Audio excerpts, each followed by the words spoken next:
nós te louvamos, nós te agradecemos pela tua grande misericórdia na vida de cada um de nós, Senhor. Toda a honra e toda a glória a ti sejam dadas, ó Deus. Muito obrigada, Senhor, porque tu estivesse conosco durante toda essa semana. E vem, Senhor Jesus, nos acalentar, nos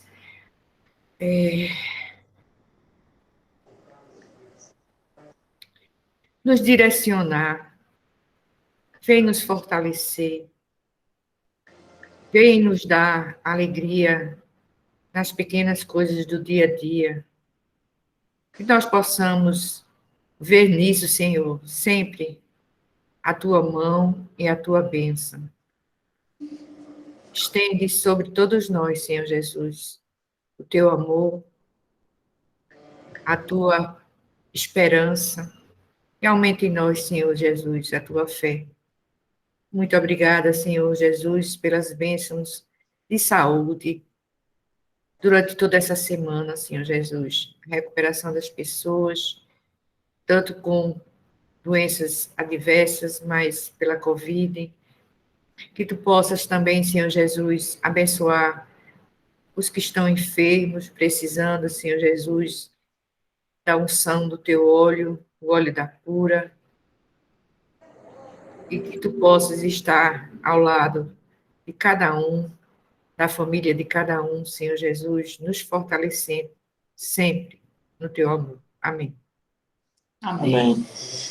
Então, às vezes eu me surpreendo, é engraçado, mas eu me surpreendo com Deus, apesar de não mais me surpreender, mas eu me surpreendo sempre com o poder dele. E cada vez, é como eu digo a vocês, que eu leio a Bíblia, que eu leio algum trecho da Bíblia, eu vejo que em um contexto simples está toda a Bíblia. É impressionante. E hoje também não é diferente. Quando a gente começa a analisar aquela palavra que está lá em Lucas, registrada apenas pelo evangelista Lucas, quando ele se refere a um banquete que Jesus é convidado pelos fariseus. E Jesus, nesse contexto, ele é colocado muito à prova, porque os fariseus estavam no pé dele, observando ele para que pegasse alguma coisa contra ele, porque até então não tinham encontrado absolutamente nada. E colocaram de propósito um homem doente no sábado, para ver o que Jesus faria. E foi quando ocorreu que Jesus fez um milagre, curou o homem, que os fariseus, alegando que o sábado era santo, condenaram Jesus com críticas, e Jesus esclarece que o pai dele nunca deixou de trabalhar, dia santo, feriado, enfim, ele quis dizer que todo dia, toda hora é hora de cura, é hora de milagre. Então, assim, logo após isso, um homem... Lenha, você vai se... Quer vir mais para cá, né? Tá, a bateria minha tá boa. Eu não estou aparecendo bem aí, eu... Tá aparecendo agora? Tô. Então um homem de muitas posses convidou Jesus para um jantar, um banquete. E aí Jesus foi se aproximando dessa casa e percebeu o alvoroço das pessoas em procurarem os lugares melhores. E foi aí, então, que Jesus ficou olhando. E na tradição judaica, lá atrás, onde todo esse relato é feito da Bíblia, na época que Jesus andou aqui na Terra, a gente sabe que não existiam cadeiras assim. Eram simplesmente como se fossem sofás, e a mesa ela tinha o desenho de um U. Ali na ponta da mesa, nesse U, naquela ponta principal, ficava a pessoa, o anfitrião. Do lado esquerdo ficava a segunda pessoa mais importante. E do lado direito, a terceira pessoa mais importante. E aí, sucessivamente. E essas regras eram muito rígidas, né? Principalmente num casamento, num evento assim mais tradicional. E Jesus observou que as pessoas se aglomeravam e procurando lugar e não encontravam. Então, o que ocorreu? Ele, quando deixa Leinha botar essa tomada aqui. Não, você continue falando, minha filha. Não se pode comigo, não. Foi quando Jesus automaticamente percebeu tudo aquilo. E a gente observa que, sobre a ótica de Jesus, Jesus sempre dava exemplos com atos que nós íamos realizando no nosso dia a dia. Jesus olhava e aí Jesus fazia um registro para que a gente percebesse que nós é que não estávamos agindo corretamente. Jesus contou a história, então, de um casamento, da celebração de um casamento, onde as pessoas se aglomeravam, onde as pessoas eram chamadas e as pessoas, muitas, disseram não. E aí Jesus fala para o anfitrião, que explica o poder e o significado da humildade. São aqueles que não procuram os primeiros lugares, porque a gente, quando procura estar sempre do topo, a gente pode cair. E aquele que está no seu devido lugar, às vezes com mais humildade, ele tende a subir, então ele não sofre essa queda. Por exemplo, quando eu não nasci com deficiência visual, mas no momento que eu tenho a deficiência, eu caio. Um momento que você tem tudo e de você perde o seu poder aquisitivo, você cai. E assim, as formas de como a gente enfrenta a vida. Jesus falou para as pessoas e essa mensagem, falou para o anfitrião que ele deveria dar o banquete para pessoas que ele não conhecia, para pessoas que estavam oprimidas, para pessoas pobres, para as pessoas que não tinham acesso, e que não fossem amigos, parentes e família, e que, porque através dessas pessoas eles não iriam ver reconhecimento. Esse é o texto. E o que nós vamos refletir? De uma forma muito clara, Jesus nos dá todo o ensinamento da Bíblia nessa parábola. Em primeiro lugar, ele nos ensina a nos colocar no devido lugar. Em primeiro lugar, ele quer que a gente chegue aos locais e chegue às pessoas com cuidado, com atenção, que a gente não seja de tamanha arrogância para se achar melhor do que qualquer pessoa, do que qualquer outra pessoa, e chegar exigindo ao invés de pedindo. Essa é uma lição muito forte que cabe na nossa vida diária, porque todos os dias nós temos que exercitar esse ensinamento de Jesus. Quantas vezes a gente perde a cabeça e quantas vezes a gente se coloca num lugar que não é o nosso. Às vezes a gente chega, por exemplo, em consultórios médicos, né, e a gente fica, lógico que a gente sofre com a demora. Os médicos verdadeiramente deviam chegar naquele tempo, hora marcada. Mas a gente também não pode se queixar quando algumas pessoas mais idosas, algumas pessoas mais doentes passam na frente da gente. Às vezes, aparentemente, a pessoa não tem absolutamente nada que você perceba que tem, mas algum motivo, lógico, não são todos, mas algum motivo está levando aquela pessoa. Quantas e quantas vezes eu já observei pessoas reclamando de outros na fila da frente e tal, e quando vão perceber, a pessoa tem uma deficiência que não é tão visível. E essa palavra de Jesus também nos traz de uma forma muito forte ao nosso relacionamento com todas as outras pessoas, né?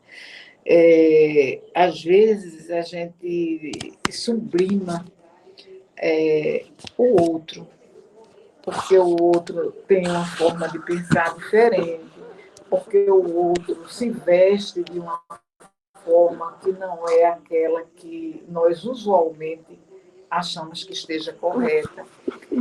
E isso, nessa pandemia, ficou muito visível na vida de cada um. A palavra do Senhor, ele diz assim, quem tiver olhos, né, e quem tiver ouvidos, que ouçam. Então, assim, esse mergulho interior, todos nós tivemos e estamos ainda tendo a oportunidade de verificar onde nós estamos falhando. Hoje, Rafaela, como vocês sabem, a minha assistente, ela está indo embora, está casando e tal. E hoje foi o aniversário dela.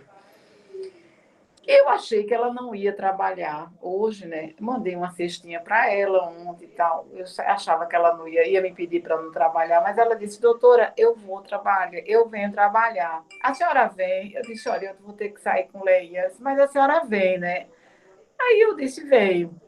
Enfim, eu nem ia, mas de repente terminei indo, porque eu acho que ela estava contando com a minha presença e achei por bem ir.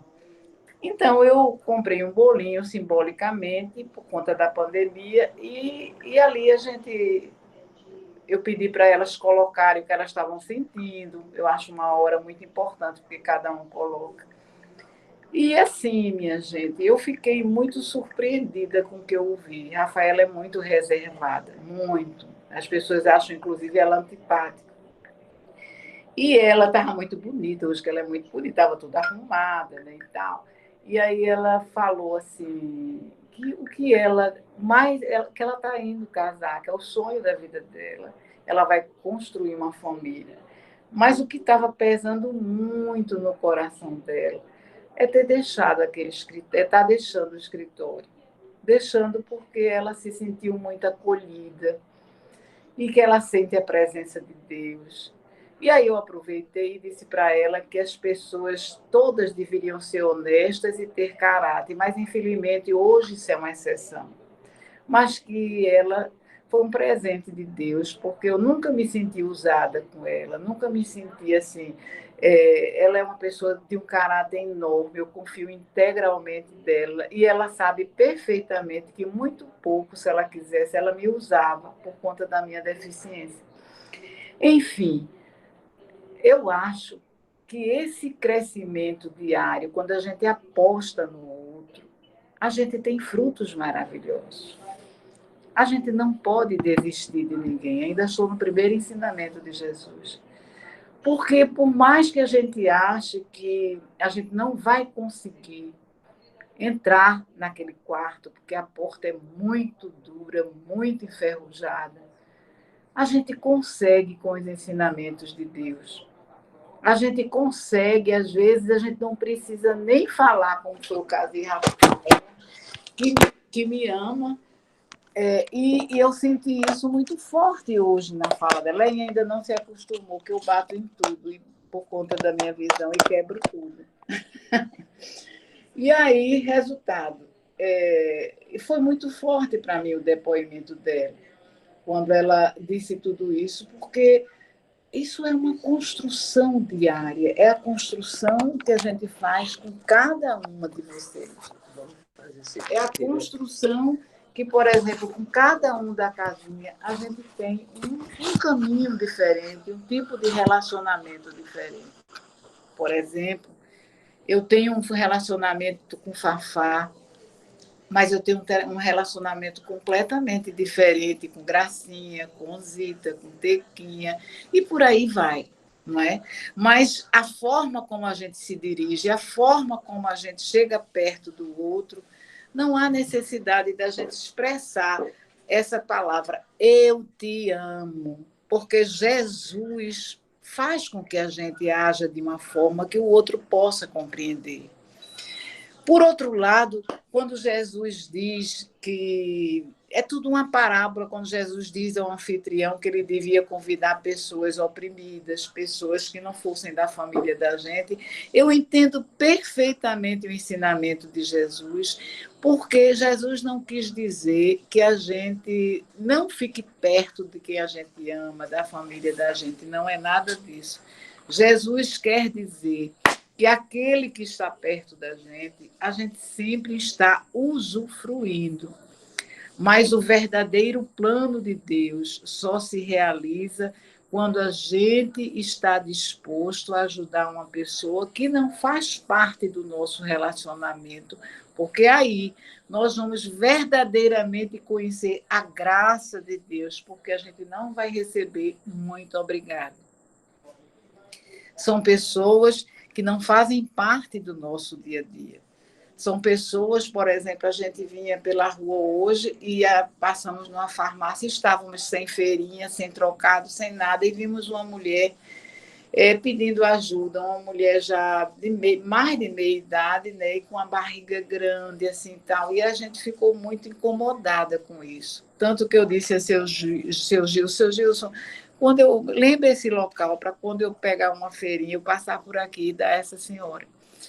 Então, por mais que a graça de Deus, ela vai estar implícita no olhar daquele que recebe. Eu preciso distinguir e usufruir dessa graça de Deus no momento que o olhar do outro que recebe encontra o meu e eu posso compreender o que significa ser servo de Deus. Eu preciso chegar mais perto de pessoas que estão oprimidas, não porque eu queira ser melhor ou porque eu acho que eu vou curar ninguém. Não é nada disso. É só simplesmente que Deus possa colocar na minha cabeça o discernimento e a sabedoria de eu chegar perto de pessoas que se encontram nesse estágio, muitas vezes sem eu precisar nem ir ao encontro dessas pessoas. Então, eu penso que tudo isso faz parte do plano de Deus. Outra coisa que está implícita nessa parábola é que o chamado de Deus, o convite de Deus para o banquete dele, muitas pessoas dizem não. Mas, Angélica, quem vai dizer não a Deus? Sim, porque o caminho de Deus nem sempre está florido. O caminho de Deus significa a gente sair da comodidade da gente. O caminho de Deus significa que a gente possa ser incomodado ou incomodada diariamente com relação a se o plano de Deus está dependendo de alguma ação da gente. Essa semana eu escutei uma palavra sobre a morte. E é engraçado que se você passar para a rádio evangélica, você vai escutar assim, né, que você morre, mas que você está no gozo do Espírito Santo de Deus, né? E que, lógico, depois, quando Jesus Cristo vier, na sua segunda vinda, ele vai ressuscitar os mortos e vai levar nós, se algum de nós ainda estiver vivo, ou quem estiver vivo, vai levar a sua igreja. E, ao mesmo tempo, se você mudar o canal para a Igreja Católica, você vai ouvir essa pessoa que morreu está intercedendo por você. Então, assim, hoje eu creio na palavra de Deus, mas com relação à morte, eu acho que o único que esteve lá e voltou foi Jesus Cristo. Então, eu quero pensar sempre nas coisas boas e das promessas dele, de que ele sempre vai estar proporcionando um ambiente de espiritualidade, que, por exemplo, mamãe deve estar usufruindo do grande amor dele. Mas lá no fundo do meu coração, eu faço a seguinte afirmação: meu Deus, só quem sabe o que vai acontecer conosco é o teu filho amado e querido. Porque eu creio no que está na Bíblia, mas eu sei que o único que foi e voltou chama-se Jesus Cristo. Então, esses temores, muitas vezes, que assolam o coração da gente, eles são extremamente legítimos. Porque se não houvesse receio, se não houvesse apreensão, não seríamos humanos. É porque uns dizem uma coisa, outros dizem outra. Uns dizem que já estão na glória, outros dizem que estão dormindo, outros dizem que estão mortos. Eu não sei. Então, quando a gente não sabe a resposta para uma pergunta, ou se há questionamentos com relação a isso, a gente vai para a Bíblia, porque a gente acredita nas promessas de Deus, mas a gente sabe que Deus é que vai colocar no coração da gente o que Ele deseja colocar. Então, as respostas no sagrado, têm que ser muito cuidadosas, porque depende de como o outro recebeu, conheceu a Deus, depende de uma série de fatores que quem hoje eu penso que conhece Deus sabe que ele teve paciência com todas as outras pessoas. Eu estou me lembrando do sonho que tu tivesse ontem de noite falando. Que tu dissesse, mamãe, não vou não, Leia vai. Oh, e no meio dessa confusão todinha, né, que a gente viu essa palavra do pastor ontem, né, que ficou assim questionando sobre a morte, aí a Angélica às vezes fala de noite. E eu demoro um pouco mais de dormir às vezes, né, do que ela. Ontem foi um dia. Aí a Angélica sonhou, acho, com mamãe. Aí ela dizia assim, mãe, eu não vou, não. Mas Leinha vai. Aí eu disse, meu Deus, a Angélica está combinando com a mamãe para eu ir para junto dela para amar o vulcão. Porque a gente ouviu essa palavra. Aí eu fazia, Angélica, acorda, filha. Acorda.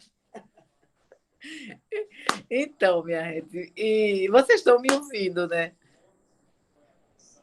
Então, não. Então, Está aqui, não. Então, aqui desliga, aqui é que está o microfone do. Mas não estou ouvindo a voz das meninas. Estamos lhe ouvindo. Estamos, é porque nosso microfone está desligado. O dela tá Então, desligado. a gente aprende, né, com esse ensinamento. O que é que eu queria dizer para vocês? Que a gente muitas vezes está dizendo não e achando que está dizendo sim. Não é? A gente muitas vezes acha que, de repente, o Jesus não está servindo o banquete a gente. E Jesus está, cada dia, chamando a gente, convidando a gente para se sentar junto a Ele dessa forma, porque Ele nos adotou como filhos.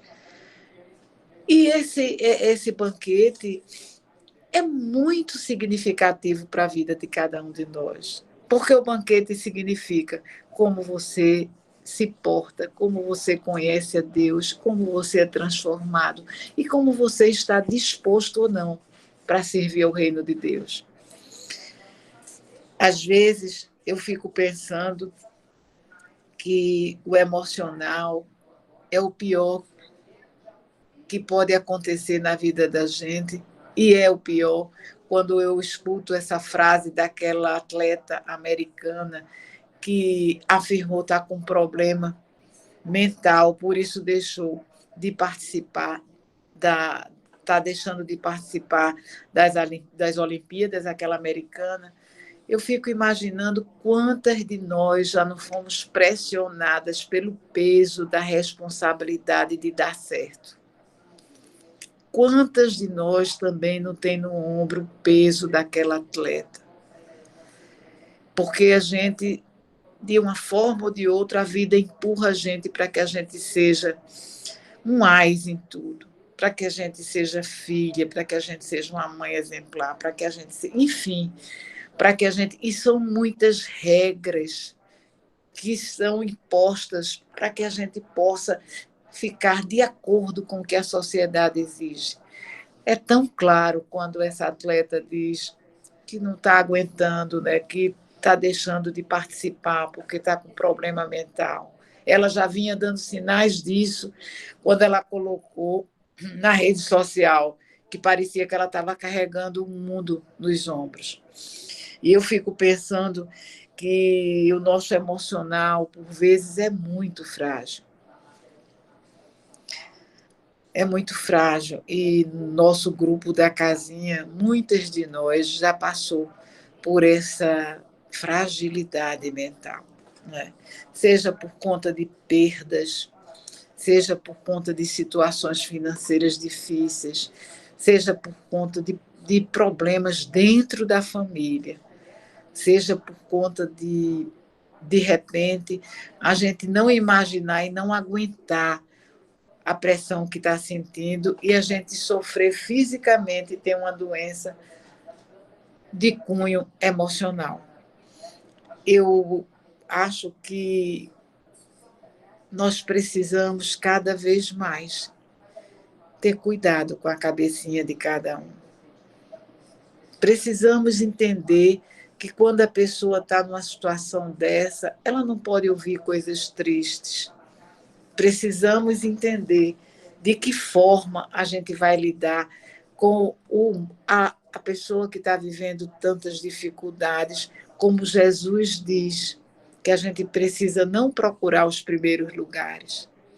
Precisamos sair da frente para as pessoas que estão sofrendo passarem.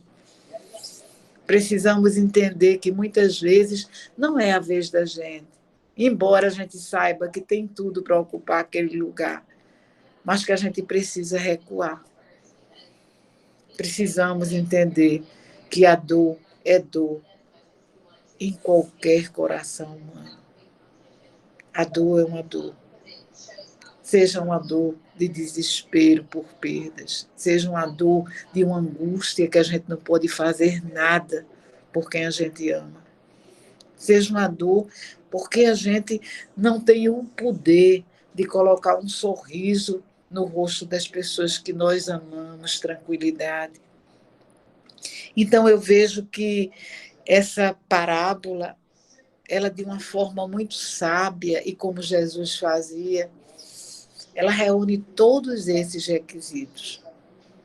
Eu me vejo ali nessa sala com e pedindo a Deus que me ajude a não ficar nem no primeiro lugar da direita, nem no primeiro lugar da esquerda, mas que eu possa ser misturada, a nossa casinha ser misturada com a multidão, para que possa sim aceitar o convite de Jesus. O dizer sim a Jesus não é simplesmente dizer sim. Quando a gente diz sim, Jesus, eu te amo. Sim, Jesus, eu creio em ti. A gente está trazendo para a gente a forma de Jesus viver. E não é fácil, e não é simples. E não adianta a gente dizer que tem Deus e agir completamente diferente. A marca de Deus está nas atitudes da gente. Eu posso perder minha paciência com vocês e posso ser bruta com vocês. Eu sou totalmente humana.